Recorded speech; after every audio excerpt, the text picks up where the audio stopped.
Kaninang umaga nga pala, umalis sila mag-aama para pagupitan nga tong dalawang bata. Dahil graduation na po ni Busirit bukas. So pagkatapos nga heto, ako naman mag-unbox po tayo ngayon ng isa pang picture frame mga kasambahay na ilalagay natin doon sa may bandang hagdan sa likod po ng TV. Ganito lang siya kalaki para hindi matakpan yung pinaka-design ng ating hagdanan. At maganda po yung pinaka-design niya. Talagang minimalist lang siya tapos aesthetic pa. Kaya ito yung ilalagay natin doon sa baba.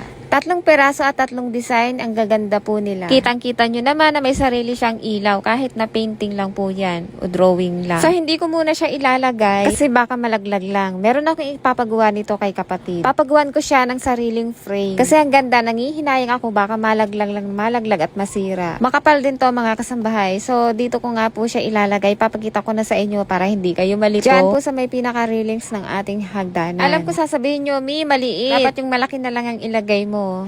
Yan nga po yung gusto ko, maliit siya. Tapos papalagyan natin yan ng frame. At pasensya na sa kalat, hindi pa talaga na makakapaglinis kasi gagawa pa. Shortcut na, andito na kami sa bayan. Bibili kami ng sapatos ni Busiri. Wala na kasi siyang black shoes na sira na. At pagkatapos, dahil si Don Benok yung sasama sa kanya sa stage, kailangan meron din siyang bago. Kasi mula nung napatigil siya sa trabaho, wala na po siyang pantalon kasi puro na yun sira. Kaya ayan, pinasukat ko na sa kanya para sigurado na. At hindi pwedeng hindi tayo aalis na wala tayong pinapamili kasi naando na rin naman tayo at isabay na natin. So dahil medyo hapon na to, medyo pagod na din. Kaya sabi ko sa Don Benok nyo, daan na lang kami dito ng Marinduqueños, bibili na lang kami ng ulam para pagdating sa bahay ay wala na nga pong gagawin. All time favorite ko yan mga kasambahay, masarap siya. Mula nung natikman ko to, hindi ako nagsasawa kahit ito siguro araw-arawin naming ulam.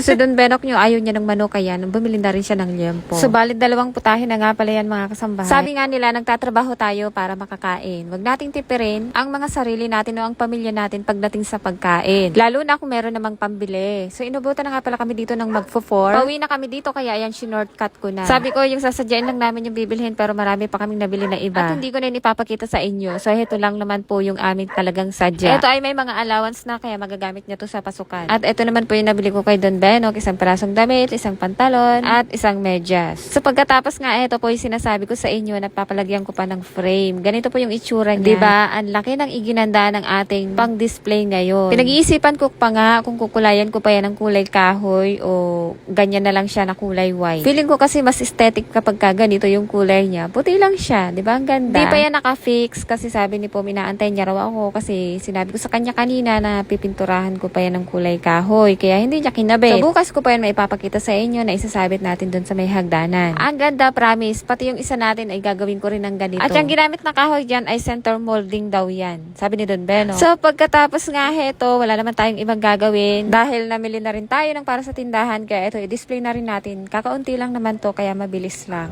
So maiba ako, meron palang nag-comment sa akin na mag-vlog naman daw ako kung paano ko na-handle yung utang. Siguro wala namang tindahan na walang nangungutang o hindi nagpautang. Meron at meron pa din yan, pero pinipili na lang po yung mga good payer. Parang ang sama mo naman kasi na may-ari ka ng tindahan tapos hindi ka nagpautang, inaranasan mo din naman na mangutang. Talagang tutubuan ka ng konsensya. Kaso nga lang, mag-set ka ng limit. Kasi yung ganitong negosyo natin na hindi naman kalakihan yung tubo ay kailangan mo talagang magpigil ng awa. Kung sa mga grocery store nga hindi tayo pwedeng mangutang, regular customer nila tayo. Pero bakit pagdating sa atin ng mga tinda-tindahan ng mga maliliit, nagpapautang tayo? Para sa akin lang kasi, sa pananaw ko, kumbaga parang pakikisama na lang. Kasi naranasan ko rin naman yung mawalan at mangutang. Pero kung maayos naman at marunong siyang magkusa, okay na okay siyang magbayad, bakit hindi? Pero marami kasing sa una lang magaling. Syempre, alam mo na yon kung sino yung good o sino yung hindi na pwede. Kung alam mo naman na ganun ulit yung mangyayari, bakit mo papagbibigyan? Hindi po charity yung tindahan natin. Nagtitindahan tayo para kumita tayo. Para mairaos lang natin yung mga araw-araw na pangangailangan. Walang masamang magpautang, pero piliin mo. Meron nga sa akin dito na may utang na hindi ko na siningil. Nagsawa na ako mga kasambahay, pinabayaan ko na lang. Hindi naman ako yung magdadala nun